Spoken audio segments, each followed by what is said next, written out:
शहरातील शिवाजीनगर वार्ड क्रमांक 3 मधील मध्य रेल्वे गेट जवळील रस्त्याची अवस्था अत्यंत दयनीय झाली असून नागरिकांसह शालेय विद्यार्थ्यांना दररोज मोठ्या त्रासाला सामोरं जावं लागत आहे। रस्त्यावर झालेल्या गड्ड्यांमुळे अनेक वाहन चालकांचा अपघात होऊन जखमी झाल्याच्या घटना समोर आल्या। नांदुरा नगर परिषदेकडे वारंवार अर्ज करूनही रस्त्याची दुरुस्ती करण्यात आली नाही। स्थानिक नागरिक व विविध पक्षांनी निवेदन देऊनही काम सुरू झालं नव्हतं, त्यामुळे नागरिकांच्या संतापाचा उद्रेक झाला। महाराष्ट्र नवनिर्माण सेना यांच्या वतीने नगर परिषद सीओ यांना निवेदन देण्यात आले। आंदोलनाचा इशारा दिल्यानंतर प्रशासन हालचालीस लागले।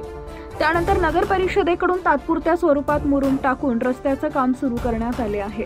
रेल्वे गेट बऱ्याच वेळा बंद असल्याने वाहनांची मोठी गर्दी होते।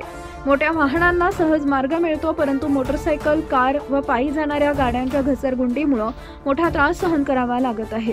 तरी सुद्धा शासन आणि प्रशासन या रस्त्याकडे का दुर्लक्ष करतोय असा सवाल स्थानिक नागरिकांनी उपस्थित केलाय।